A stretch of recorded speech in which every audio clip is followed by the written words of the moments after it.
Good evening, and today Good I want evening. to uh, once again join with you in thanking God for what has happened in these past few weeks with regard to the COVID situation. Must be rejoicing with the fact that we are able to slowly move into a stage where we can have physical gatherings once again. I guess you all will be starting to meet very soon as a congregation too. And am I right, Pastor Azaria? Yes, the service started already. Yes, so yesterday was the D-Day, and so wonderful to hear that we Yes, can meet yes. once again and enjoy in-person fellowship. In a way, I was just thinking this is so well timed that we are finishing this, at least this series online, and at the same time, we are just about to start our offline meetings. I'm going to be looking at Saul once again, a continuation of last time. But what we will do is this time we will not break up into groups. What we will probably do is we will see if we have time to summarize some of the thoughts of the past 8 weeks. We started with this series with unsung heroes of the Old Testament and some in the New Testament also. Uh, we had various people we looked at, various heroes in scripture that we looked at. We looked at Nicodemus, we looked at the four of them, that is Aaron, Demas, Diotrephes, and Peter. Then we looked at Mordecai, we looked at Bezalel and Oholiab, then we looked at John the Baptist, Nehemiah, and last week we looked at Saul. And Saul is an interesting person because he's a hero who became, if we can use our colloquial language, he's a hero who became a zero. He's a hero who became a villain. We have those who were villains who became heroes in the Bible. For example, you have a person like David who was guilty of some of the worst barbarous sins. But the Lord chose him and he turned around in his life. Psalm 51 is a testimony to the transformation in his life, where he says, you only have I sinned against and done that which is evil in your sight. He turned from his evil and turned to God. But there is a long list of people who are like Saul in our modern days. I would hesitate to take many of the names, but we have many Christian leaders, especially the last 1 year or so. I have been actually thinking of the number of people who have been great ministers of the gospel, who have been faithful in the ministry of the gospel, or at least appear to be faithful in the gospel, and who have somehow turned to evil. In the ancient days, I can take some of the earlier names. Some must be familiar with Jimmy Swaggart, Jim Baker. More recent, some other names which have come, including of some of the great music ministries.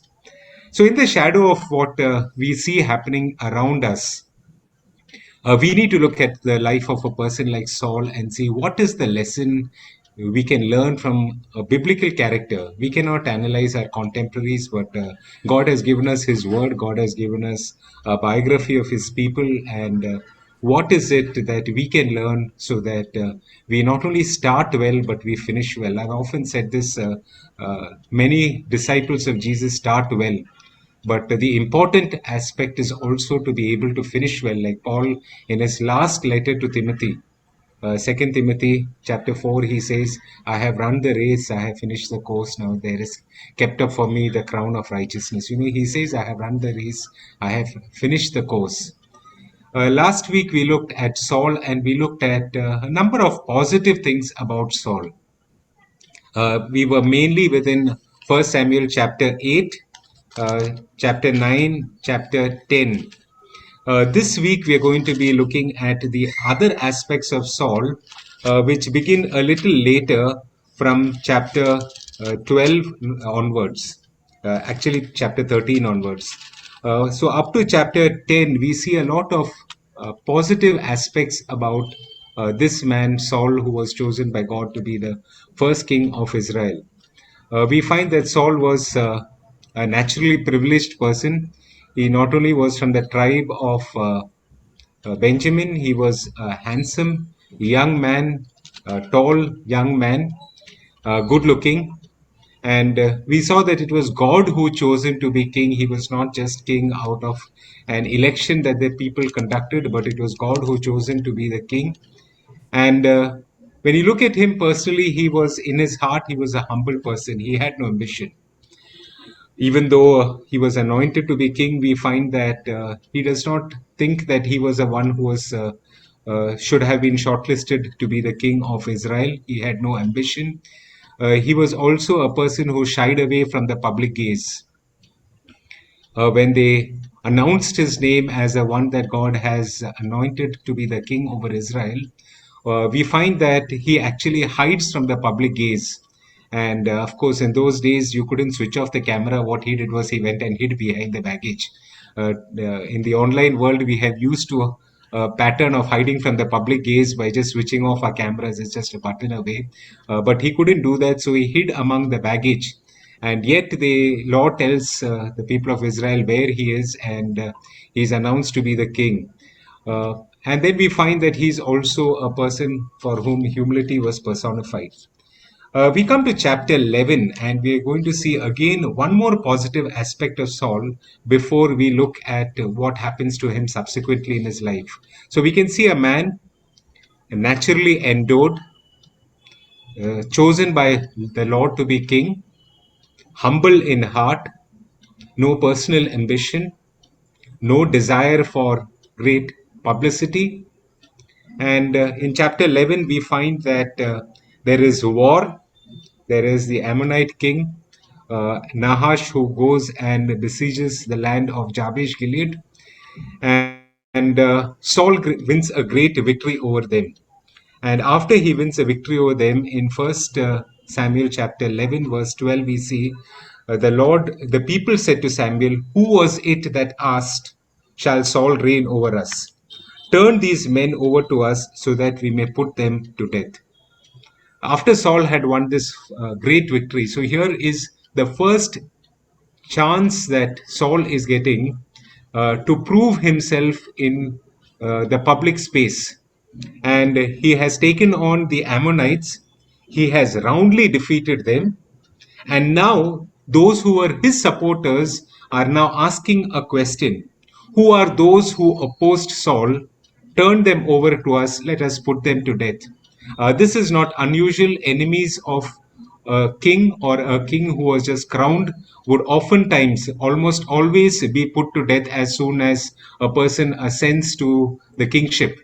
But Saul's reply in chapter 11, verse 13 is very encouraging. Saul says, "No one will be put to death today. No one will be put to death today." And look at his very noble words: "For this day the Lord has rescued Israel." No one will be put to death today. For who has rescued Israel? It's not that I, Saul, have rescued Israel, or the great army of Israel has rescued the nation, but he says, the Lord has rescued Israel. The emphasis is on the Lord himself, who rescued the people through Saul and all those who went out to the battle. So when we look at Saul, this is the last major positive point that we see about Saul, among the last actually, because we can see that he did not desire to ascend to the kingship.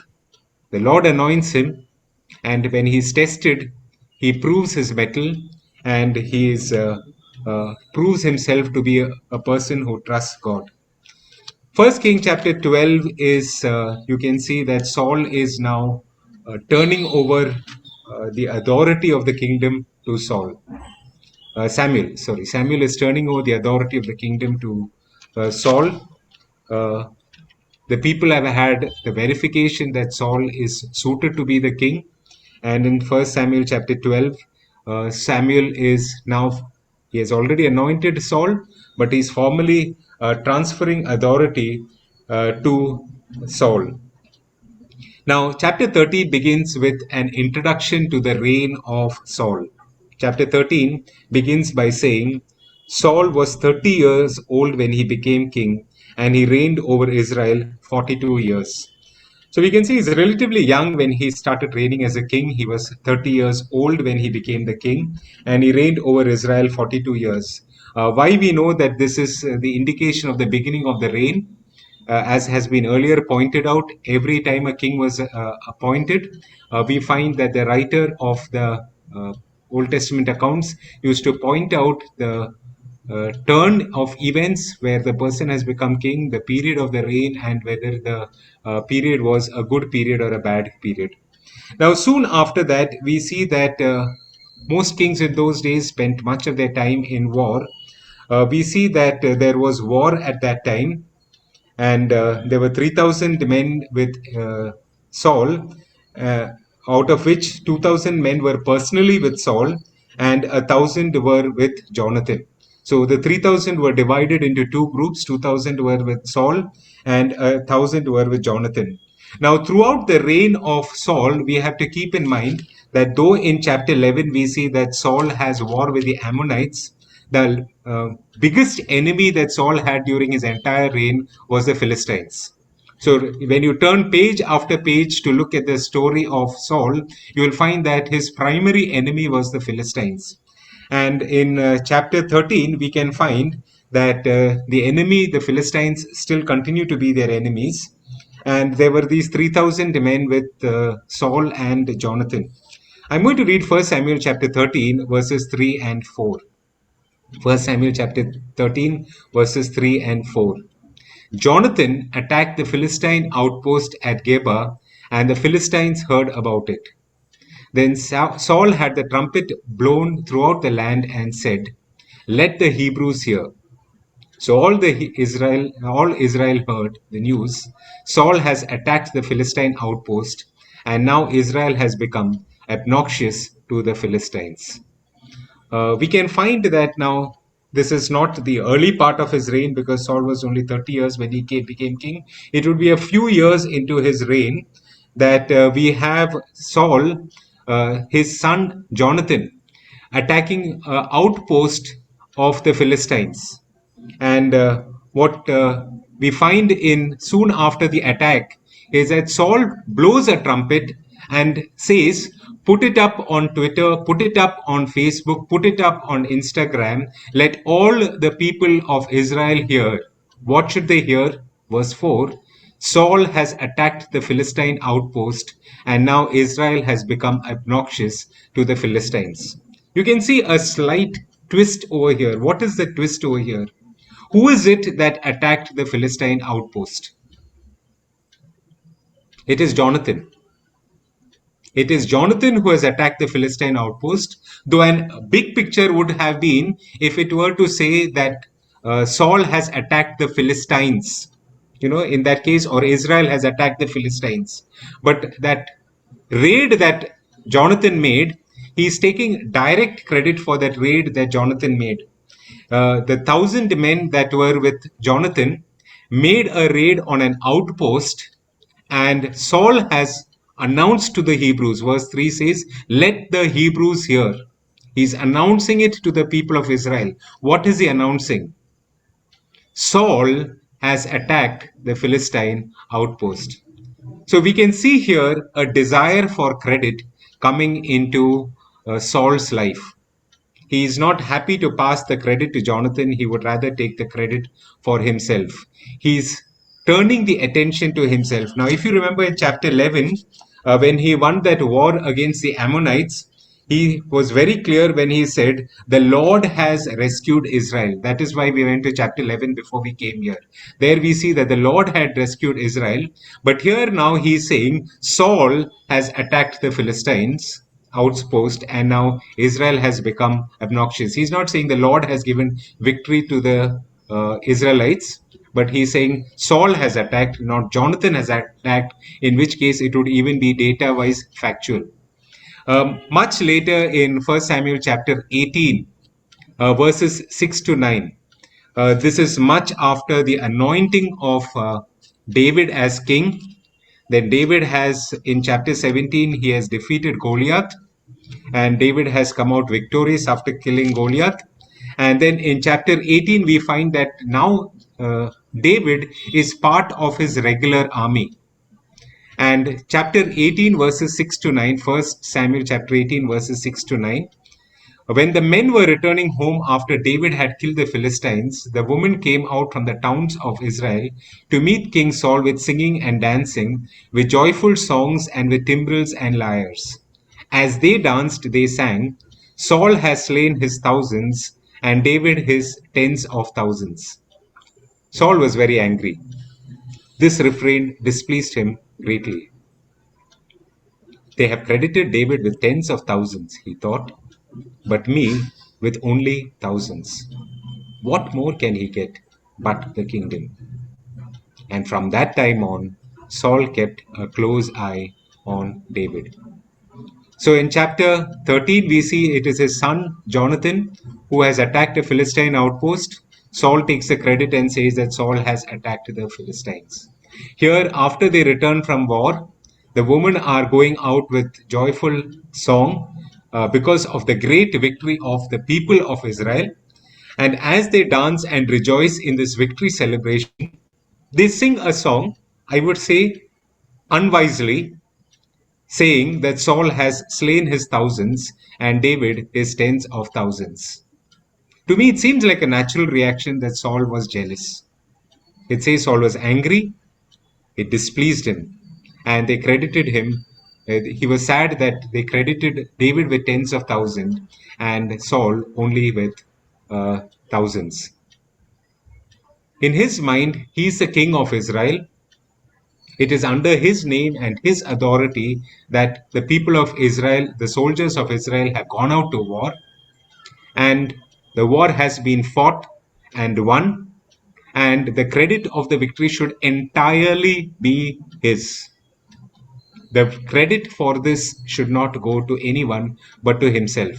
But what was happening was the credit was being given, seemingly in terms of the numbers, tens of thousands to David and thousands to Saul. Saul was displeased and angry. You can see that the credit for a situation when it wasn't coming to him, he was getting upset now. So in chapter 13, we find that he had turned the narrative to say he had won the victory against the Philistine outpost. And now it is with David, he is upset over what has happened. So the first step in a slide downwards is a desire for credit, a desire for personal attention, a desire to be the center of attraction, a desire that people should know us. I worked in a Christian organization and a well-known Christian organization, and I served for many years there. I had a contemporary who was part of the organization at a leadership level, though he wasn't in the board himself, but he was in the leadership position. And he had a subordinate. It was a relationship like Saul and David. He had a subordinate. His subordinate was very good at his work, though he himself wasn't good at his work. He was quite poor at his work. His work came up for review many times among us in the leadership team. And his subordinate was doing quite well. And he would always be complaining if his subordinate went and took an extra effort, took an initiative, and went out and did something and got some results for him, uh, his boss would be displeased. His boss would be displeased and he would say, you know, he went and this, went and did that, but he did not ask me. So he would be very displeased. So then the subordinate also was my close friend. His boss was also my close friend, apart from the fact that we had a working relationship in the organization. So I told this subordinate that don't bother him now. Next time, whenever he asks anything, if he asks, you ask him, shall I do this? Shall I do that? If he allows, you go ahead and do it. Otherwise, don't do it. So he stopped. So then his boss also stopped giving him anything specific assignment to do. And so the subordinate was not doing anything. And the boss started a new refrain. The first time the refrain was he goes out and does promotional work without informing me that he's contacting this one and that one and he's doing this and that. After he stopped doing that, the song went the other way around. Oh, he's doing nothing. He's not meeting anyone, not going anywhere. He doesn't take initiative. He's not interested. It is like Jesus said, You can't sing, nor can you cry. Whichever way you are displeased.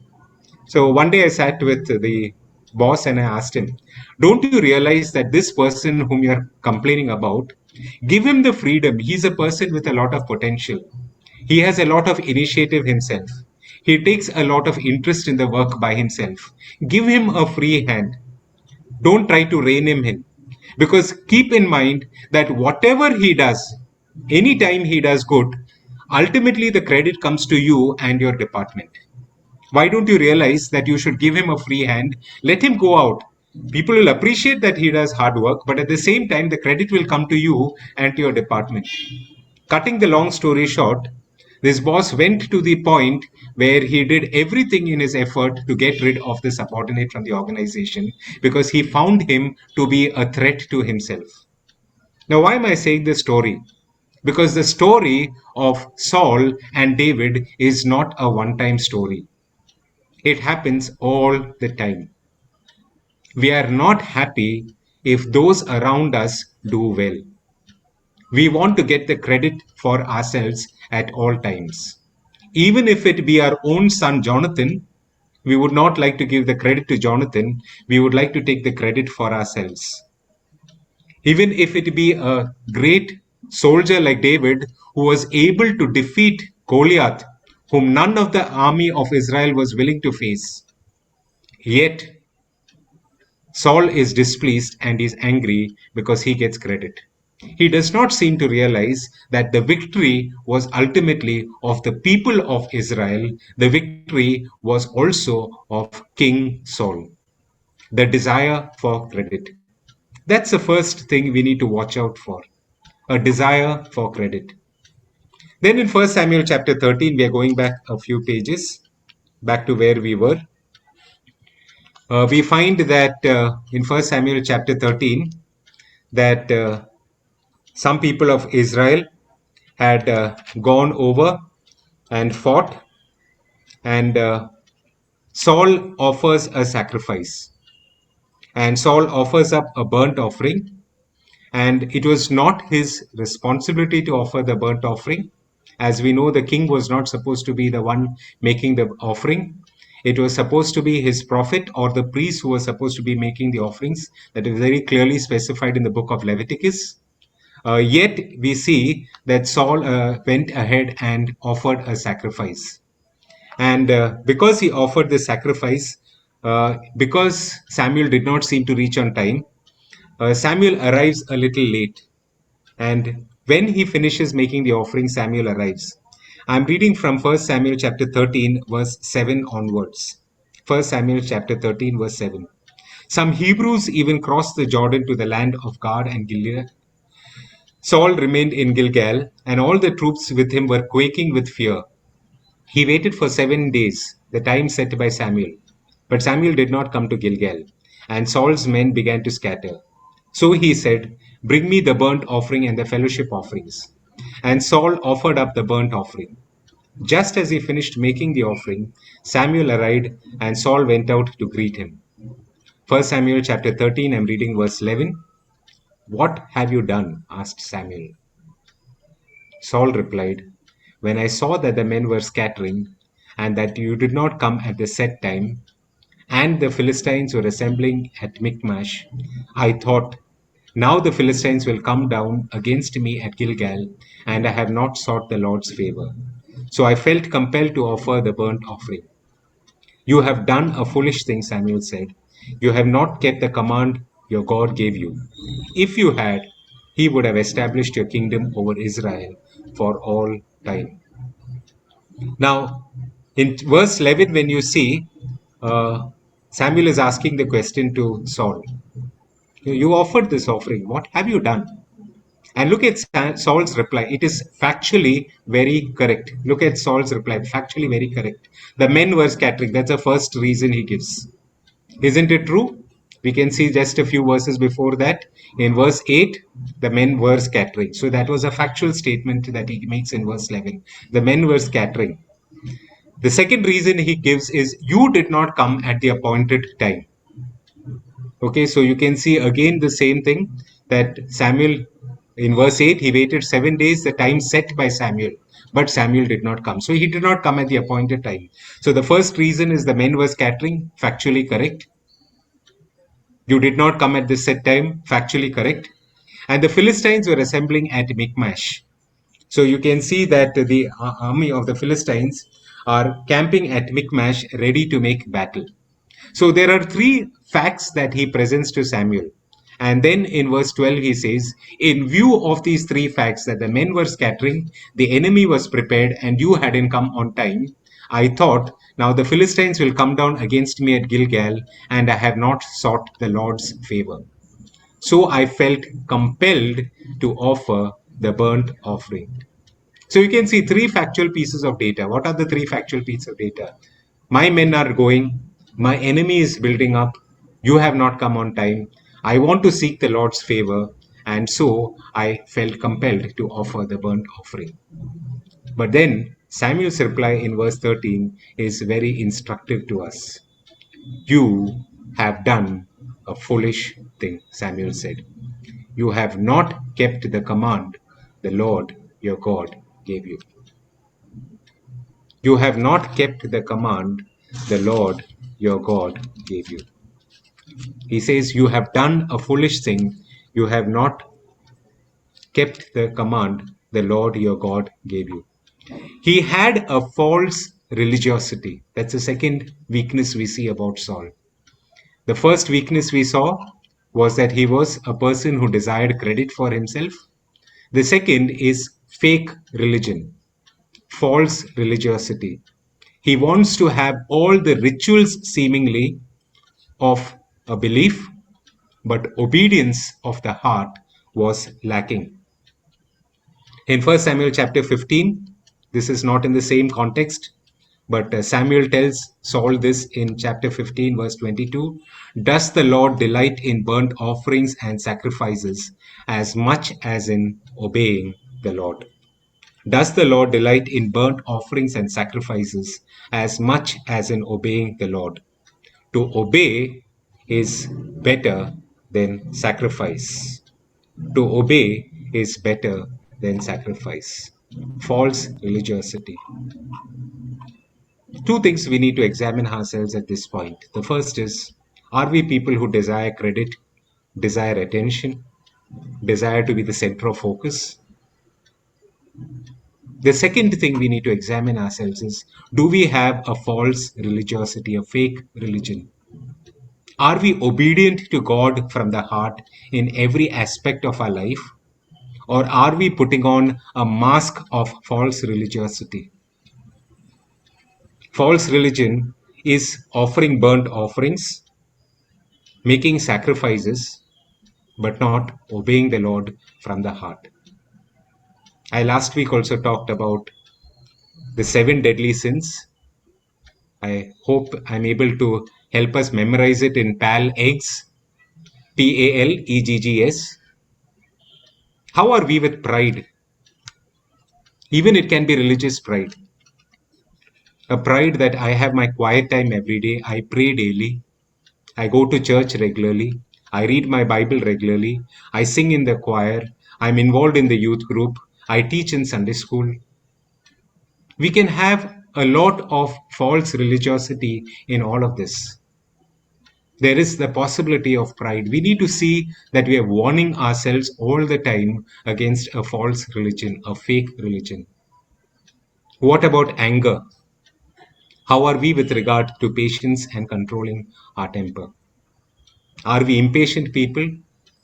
Are we people who get angry like Saul did when you don't get your own way? When someone else gets a credit for something that has happened? Thirdly, what about the questions of lust? This is possibly one area that many people late into life struggle with, but are not willing to come to grips with it.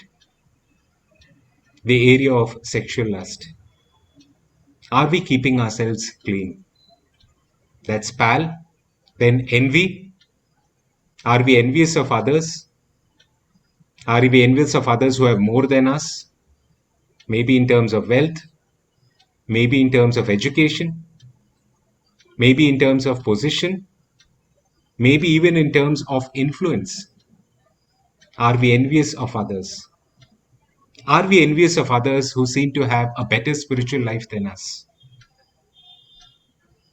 What about greed? Have we learned to be content with what we have?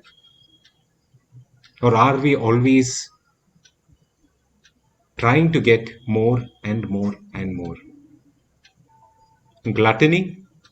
Gluttony can come in two extremes.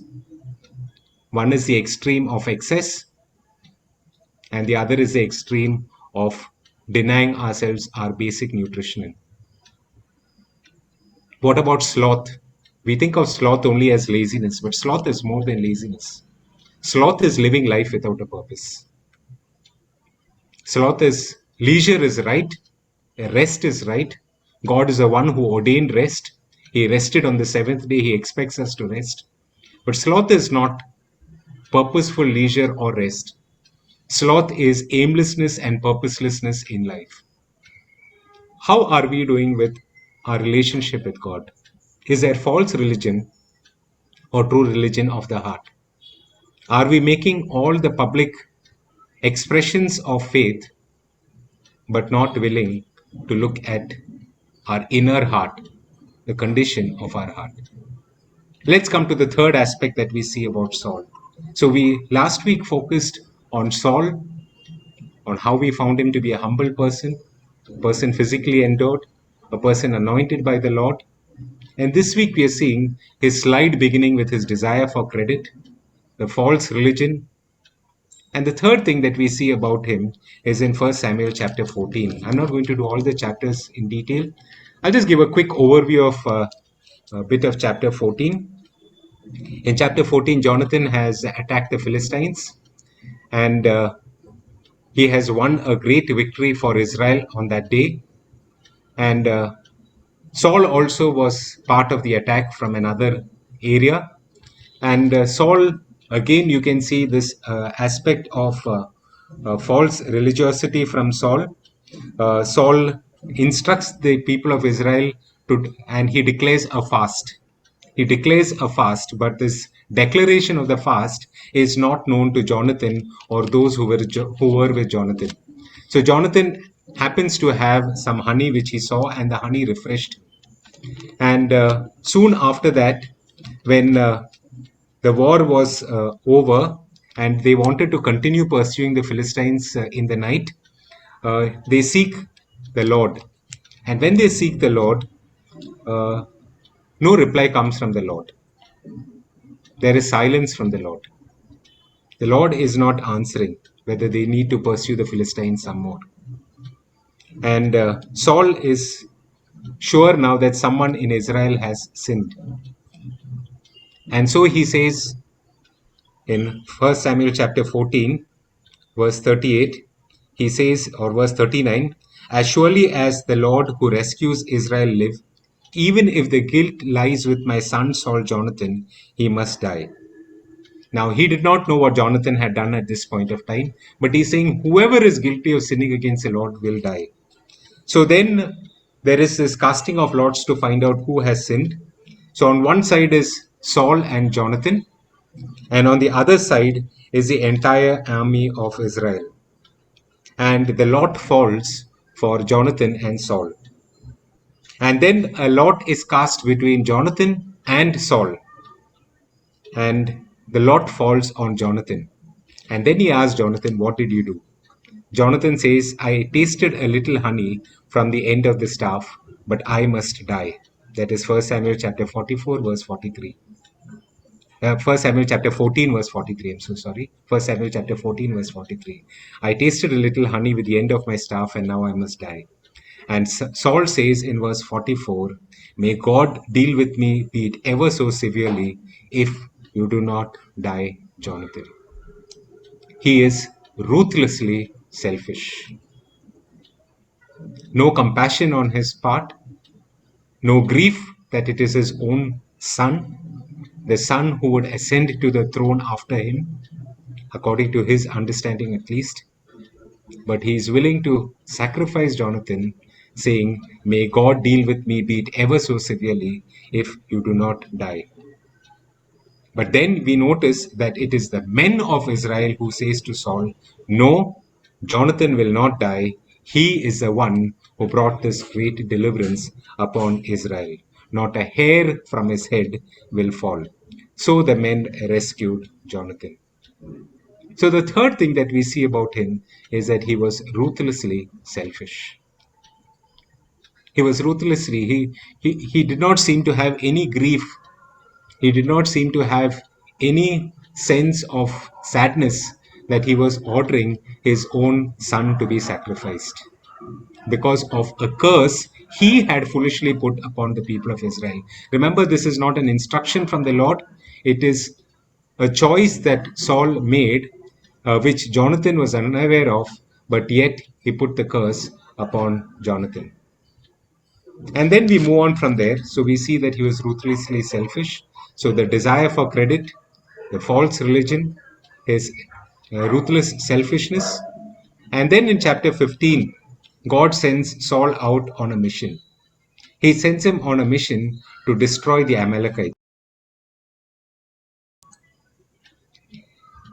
And they defeat the Amalekites, and God's instruction to him was to put to death everything that breathes, men and women, children and infants, sheep and cattle, camels and donkeys. Everything was to be put to death.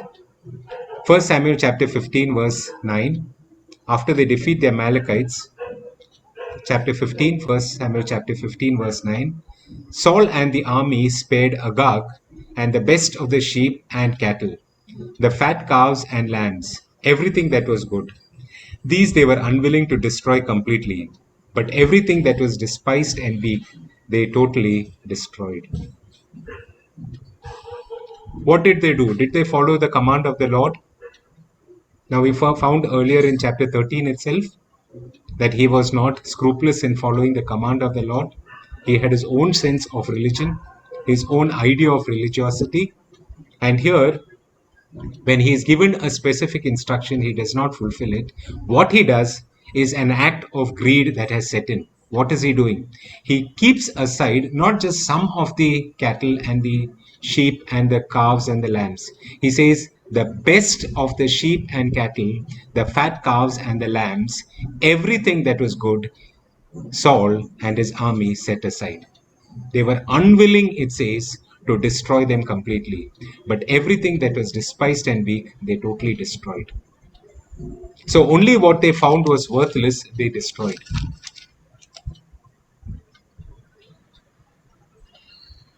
Greed had set in. He kept aside the best of the cattle and the flock. And then you see he has a false sympathy that he spares Agag the king. Maybe he thought he's another king like me. Apna time aayega. So maybe if I spare him when my time comes, the same will be done to me. He spares him. In the same chapter, verses 12 onwards, Saul is confronting him. Verse 12, let me read. Early in the morning, Saul got up and went to meet Saul. But he was told, Samuel went to meet Saul, but he was told, Saul has gone up to Carmel. There he has set up a monument in his own honor, and he has turned and gone down to Gilgal. When Samuel reached him, Saul said, the Lord bless you. I have carried out the Lord's instructions. But Samuel said, what then is this bleating of sheep in my ears? What is this lowing of cattle that I hear? Saul answered, the soldiers brought them from the Amalekites. They spared the best of the sheep and cattle to sacrifice to the Lord your God, but we totally destroyed the rest. Enough, Samuel said to Saul. Let me tell you what the Lord said to me last night. When Saul sees Samuel, you can see his response. I have carried out the Lord's instructions. I have carried out the Lord's instructions. Did he? The instruction was very clear in chapter 15, verse 3. Attack the Amalekites, totally destroy everything that belongs to them. But he had spared Agag. He had spared the best of the sheep, the best of the camels, the best of the donkeys. He had spared everything that was good. And he is telling Samuel that I have carried out the Lord's instructions. But then Samuel asks him, I hear the sound of sheep, the lowing of cattle. And Saul, you can see, deflects responsibility. He says, the soldiers brought them from the Amalekites and they spared the sheep and cattle to sacrifice to the Lord. Can you see? The first thing he does is he lies. In verse 13, he says a lie. He says, I have carried out the Lord's instruction. That's not true. He had not carried out the Lord's instructions. It was partial obedience only, it was selective obedience. And the second thing he does is he deflects responsibility. He says, the soldiers brought them. The soldiers brought them. And they wanted to sacrifice them to the Lord.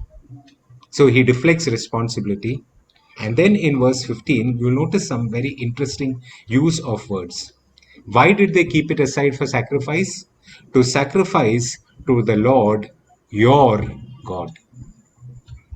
It's not his God anymore. It's a God of Samuel. It's no longer his God. That personal relationship that he seemed to experience in 1 Samuel chapter 11 is no longer there. It is your God. In verse 20, we find, when you go further down in verse 20, we can find he repeats his lies when Samuel confronts him and refuses to repent. But then, the verses that we read earlier, Samuel replies to him, does the Lord delight in burnt offerings and sacrifices as much as in obedience? To obey is better than sacrifice, and to heed is better than the fat of rams. For rebellion is like the sin of divination, and arrogance like the sin evil of idolatry. Because you have rejected the word of the Lord, he has rejected you as king. You can see rebellion is like the sin of divination, and arrogance like the evil of idolatry. God does not desire that religiosity of a sacrifice, a burnt offering. God desires obedience. When we don't obey, we are rejecting the word of the Lord. So, this is the fourth thing that we see about Saul. He ceased to obey God completely, he chose partial obedience. As I'm going on in my years as a disciple of Christ, not just in age, but also in the years that I have been a disciple of Christ, I have found that complete obedience is increasingly harder at older years. Yes, I've been a disciple for many decades. I have grown in my knowledge of the Lord. I seemingly have grown in my relationships with people. But full obedience is really difficult at times. But God does not desire anything but full obedience. God desires full obedience. But you can see Samuel had now turned to selective obedience. God rejects false religion. He seeks obedience from the heart. If we reject the word of the Lord is the one who rejects us. The fifth aspect that we see about Saul is in the same chapter we read, the verse that we read, 1 Samuel chapter 15, verse 12. Saul has gone to Carmel. There he has set up a monument in his own honor and has turned and gone on down to Gilgal. What is Saul doing? He is preparing a legacy for himself. He has set up a monument in his own honor. He has set up a monument in his own honor. He wanted that monument to remind people in posterity in the years to come about a king called Saul. He wanted his name to be remembered in the hereafter.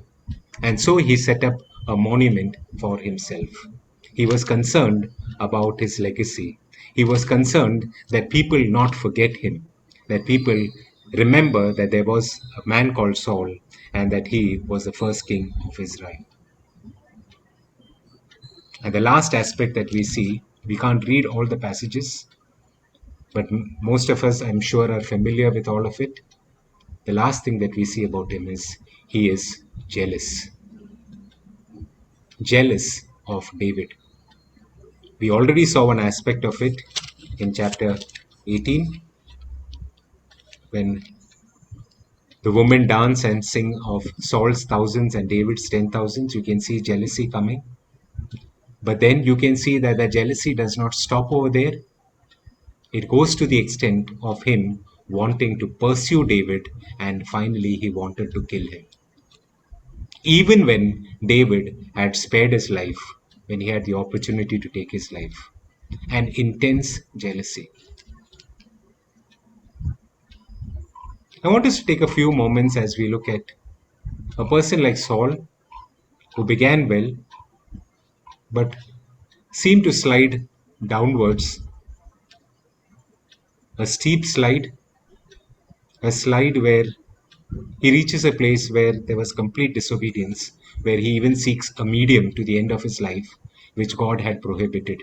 He sought to bring Samuel from the dead through a medium, a complete disregard, a direct act of disobedience against God. But his desire for credit. Let's ask ourselves, how are we doing there? In our homes, in our families, circles, in our friend circles, in our churches, in our places of work. How are we about being attention seekers? Secondly, is there genuine love for the Lord? What really matters in all of this is, do we love the Lord? We know that the Lord loves us, but do we love the Lord? If we don't love the Lord, we can get into all practices of false religion. The very words of the liturgy, which are very enriching, empowering, so powerful, that we read Sunday after Sunday, those very words of the liturgy can be a dead ritual if we don't love the Lord. Yes, sometimes the Lord does use the ritual to bring us to the Lord. That is not to deny the value of keeping the liturgy and reading it. He sometimes uses the Spirit to awaken us a response to Him.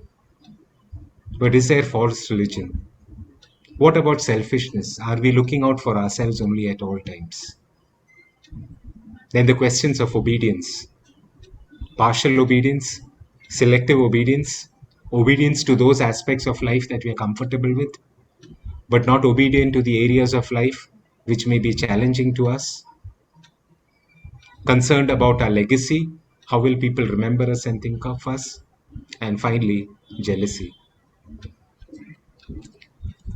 I want to close this knot by just looking at Saul's life, the ups the last time and the downs this time. But I want to look at Hebrews chapter 3, verses 12 to 14. Hebrews chapter 3, verses 12 to 14.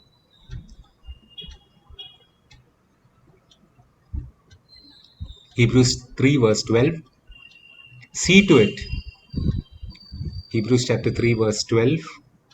See to it, brothers and sisters, that none of you has a sinful, unbelieving heart that turns away from the living God, but encourage one another daily as long as it is called today, so that none of you may be hardened by sin's deceitfulness. We have come to share in Christ if indeed we hold our original conviction firmly to the very end. There's an admonishment given here in Hebrews chapter 3. We need to see for ourselves that we do not have a sinful, unbelieving heart that turns away.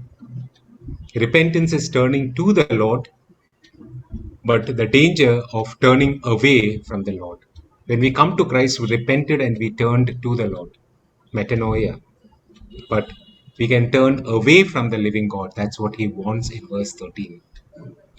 And verse 14, he says, hold on to the original conviction firmly to the very end. Hold on to the original conviction firmly to the very end.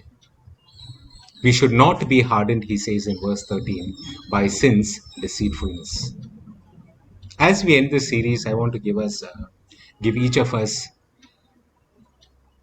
a small exercise which may take a little time each day, a very little time each day, but may be really worthwhile in our spiritual journey. measure ourselves daily in our time of confession of sins against the 7 deadly sins. Let me repeat them: pale eggs, pride, anger, lust, envy, greed, gluttony, and sloth. We need to examine ourselves against it on a daily basis. That is how we hold on to our original conviction.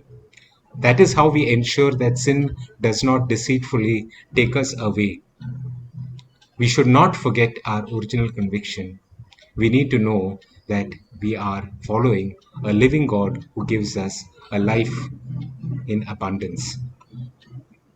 Hebrews chapter 12, verse 1 and 2 says, we need to go to the finish line. He says, therefore, since we are surrounded by such a great cloud of witnesses, these cloud of witnesses are found in Hebrews chapter 11. Hebrews chapter 12, verse 2 says, we are surrounded by such a great cloud of witnesses. Let us throw off everything that hinders and the sin that so easily entangles, and let us run with perseverance a race marked out for us, fixing our eyes on Jesus, the pioneer and perfecter of our faith. Let us throw off everything that hinders and the sin that entangles, and run with perseverance. And how do we run? Looking at the finish line at Christ Himself. He said, fixing our eyes on Jesus, the author and perfecter of our faith. A group of prisoners were being led out for execution around the mid 16th century. And as they were being led out for their execution to be hung on the guillotine, hung or to be executed by the guillotine, there was this Puritan preacher by the name of John Bradford. He looked at these people who were going to their sentence, to serve their sentence of death because of some grievous sin, crime committed against fellow humans. And he looks at them and he just makes a remark. He says, there, but for the grace of God, goes John Bradford. There, but for the grace of God, goes John Bradford.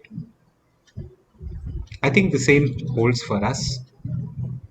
When we know the grace of God, when we have experienced His abundant love, His care and provision on not just a daily basis, on an hour to hour basis, where He protects us, He surrounds us with His favor. His eye is never taken away from us. When we know this kind of a living God, a loving God, we know that it is the grace of God that keeps us from the heinousness of sin. Saul's story ends in 1 Samuel. The last chapter of Samuel ends with Saul's story. But God continues His story. Centuries later, God raises a man. He raises a man from the same tribe of Benjamin. That man, incidentally, his parents also chose for him the same name. But in the case of the Saul we see in the New Testament, he started as a mean man, a man who had false religion, who was persecuting the disciples of Jesus to death,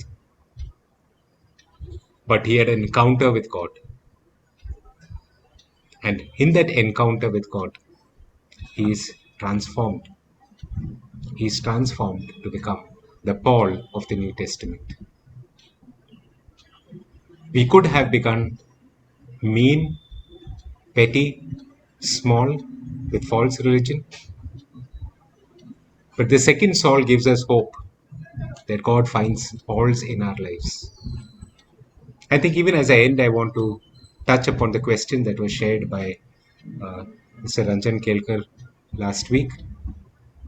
The question was, if God knew that this is the end of Saul, this is how he would turn out to be, why did God choose him? And I gave a hint over there when I made a mention that God, when He created Adam himself, when He created Adam, He was not caught unaware when Adam ate of the forbidden fruit. But God yet chose to create Adam. God yet chose to allow us to be born. God allowed the story of humankind to go ahead. In fact, there's this beautiful verse in First Peter chapter 1, verse 20. First Peter chapter 1, verse 20. It says, He was chosen before the creation of the world, but was revealed in these last times for your sake. If you look at the preceding verses, he's talking about Christ being a lamb without blemish or defect. Or maybe just for completeness sake, let me read verse uh, 18 onwards. For you know that it was not with perishable things such as silver or gold that you were redeemed from the empty way of life handed down to you from our ancestors, but with the precious blood of Christ, a lamb without blemish or defect. He was chosen before the creation of the world, but was revealed in these last times for your sake. Before God created Adam, he was fully aware that the price for the redemption of humankind would be paid by him, by God himself. The second person of the Trinity would be incarnate among us. He would live as man among men. He would die on the cross, and by his resurrection from the dead, draw us into a living relationship with him. Yet knowing that he was chosen before the creation of the world, yet knowing that he continued with creating Adam and Eve. So let me add over here, not just about Saul. Why did God choose Saul? If he knew how Saul would end up. God's foreknowledge does not interfere with his present activity in our life. God's foreknowledge, he doesn't allow it to interfere. Because we tend to think like humans. If I knew that this friend of mine, a person I befriend today, would betray me 20 years later, I would not make a friend with him. That's a human way of thinking. Am I right? If I know that I'm going to make a friend with a guy called, let's call him Alex, I'm going to make a friend with a guy called Alex, but I know that 20 years later, Alex is going to betray me, I would choose not to be his friend. I would say that 20 years later, he's going to betray me, so why start the friendship now itself? But that's not the way God works. God is omniscient. He knows every thought in our mind. He knows everything that is happening in human history. But it is not because of what we will be in the past, but who we are in the present, that God chooses to act and reveal himself to us in our lives. I think I have a couple of questions that have been shared by Mr. Ranjan Kelkar. The first is it a sin to read or study the Apocrypha? St. Paul's Church generally follows the Anglican tradition but doesn't do this. I think it is fine to read any book. There is no issue with reading any book. I personally have read the Apocrypha and the Deuterocanonicals, though I would not hold them as God's authoritative word as scripture, but I do not find that to be in any way dangerous or destructive to us. So I think that's perfectly okay. The second is what is the best way to deal with contradictions in the Bible? Find explanations or just ignore? There are, over the years that we have been around, the number of contradictions have actually decreased. But though you're right in saying that there are seemingly a few contradictions that exist, I find a book which I have used in the past, Bible. Let me try to recollect the name of the book. It's a very old book. Uh, I'm trying to recollect the name of the book of the contradictions in the Bible. I'll share it with Samson, and then Samson, I hope you can share it with Dr. Kelkar and with the others. It's a very helpful resource when you come across specific areas of. The name of the author is Alex Haley. I remember that the name of the author is Alex Haley, but I think it's called Bible Contradictions or something like that. I'll find the exact title and I'll share that with you. So even as I have ended this session, maybe I can open up some time for any. Mr. Silve, really, I want to thank you. You spoke so well. Really, I liked the topic which you have chosen. I humbly request you to pray for our members and close this session. Yeah, sure, Pastor. Come, shall we pray?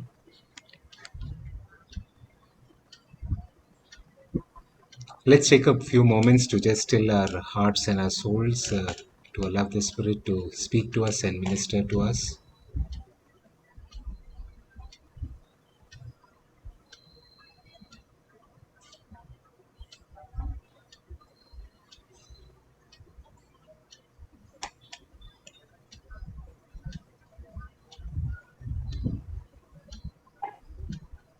Let's ask the Lord if there are areas in our life that need His touch, that we need to experience His healing, His encouragement, even maybe the conviction of sin.